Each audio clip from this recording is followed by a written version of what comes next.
میرے بزرگوں، پیارے بھائیوں، دین کی بات سننا سنانا یہ بھی ایک اللہ کی عبادت ہے۔ سننا سنانا کوئی رواجی بات یہاں نہیں ہے، بلکہ سننا اور سنانا یہ عبادت ہے، اور کانوں کو اسی عبادت کے لیے اللہ نے پیدا کیا ہے کہ یہ کان حق سنیں، کیونکہ حق اور باطل کے جانے کا راستہ دلوں میں کانوں کے سوا دوسرا نہیں ہے۔ اللہ نے سمجھ رکھی ہے دلوں میں، اور کان رکھے ہیں کہ کانوں کے راستے سے جائے دل میں۔ یہ کانوں کی ڈیوٹی ہے، کانوں کا وظیفہ ہے یہ کہ حق سنیں۔ اور کانوں سے قیامت میں سوال ہوگا، کیا کیا، کیا سنا۔ یہ سوال ہوگا کانوں کے بارے میں، کیا سنایا، کس کام میں کان استعمال ہوئے۔ ان السمع والبصر والفؤاد کل اولئک کان عنہ مسئولا، کہ بے شک کان اور آنکھیں اور کان اور اس طرح دل، ان کے بارے میں پوچھا جائے گا کہ ان کو کس کام میں استعمال کیا۔ آنکھوں سے کیا دیکھا، کانوں سے کیا سنا، دل میں کیا بھرا۔ تو اس لیے حق سننا ہے، حق سنانا ہے، حق کو دیکھنا ہے، اللہ کی قدرت کے تماشے دیکھنے ہیں، عبرت دیکھنی ہے، تاکہ دلوں میں اللہ کی عظمت آوے، اس کا یقین آوے، اس کا خوف آوے۔ یہ دلوں کی ڈیوٹی ہے کہ وہ اللہ کی عظمت کو، اس کے خوف کو، اس کے یقین کو اپنے اندر لے، اور آنکھ اللہ تعالیٰ کی قدرت کو دیکھے، اور کان کے حق کو سنے۔ اس لیے جو اس طرح اپنے کانوں کو استعمال کریں گے ان کے لیے بشارت ہے اللہ کی طرف سے۔ فرمایا فبشر عباد الذین یستمعون القول فیتبعون احسنہ اولئک الذین ہداہم اللہ واولئک ہم اولو الالباب، کہ بشارت دیجئے ہمارے بندوں کو۔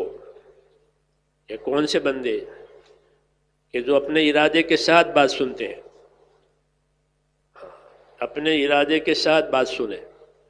ایک تو ایک کان میں آواز آ رہی ہے، ادھر ادھر دیکھ رہے ہیں، دھیان کہیں اور طرف ہے، کان میں آواز بھی آ رہا ہے، تو آج کل آوازوں کا زمانہ ہے، کانوں پر آوازیں بہت دور دور سے آتی ہے۔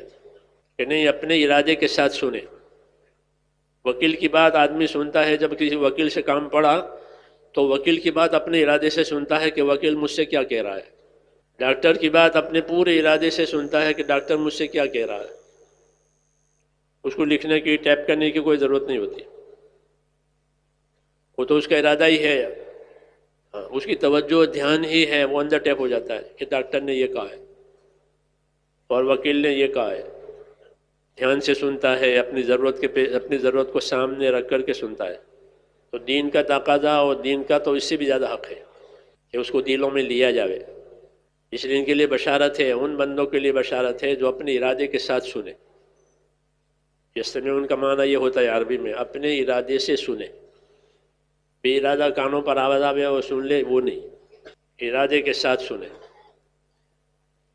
حاجت محسوس کرے کہ یہ مجھ سے، میرے ساتھ بات ہو رہی ہے، میرے کام کے لیے ہو رہی ہے، میری ضرورت کے لیے ہو رہی ہے، مجھے راہ دکھانے کے لیے ہو رہی ہے۔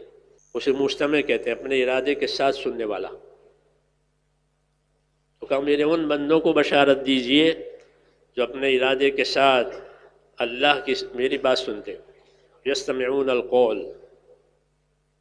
پھر سننے کے بعد کیا کرتے ہیں؟ وَيَتَّبِعُونَ أَحْسَنَ، کہ سننے کے بعد اتباع احسن کرتے ہیں۔ اتباع احسن کا کیا مطلب ہے؟ اتباع احسن کا مطلب سادی زبان میں ہماری یہ ہے کہ پھر اس سننے پر جو عمل کرنا ہے اس عمل کو اچھی سے اچھی شکل میں تیار کر کے پیش کرتے ہیں۔ ہاں، اچھی سے اچھی شکل میں اپنے عمل کو تیار کر کے پیش کیا کہ جس کام کا حکم ملا تھا، جو بات سنی تھی، اس میں جس عمل کے تقاضا تھا، جس عمل کی دعوت تھی، اس عمل کو پوری اچھی طریقے سے پیش کیا۔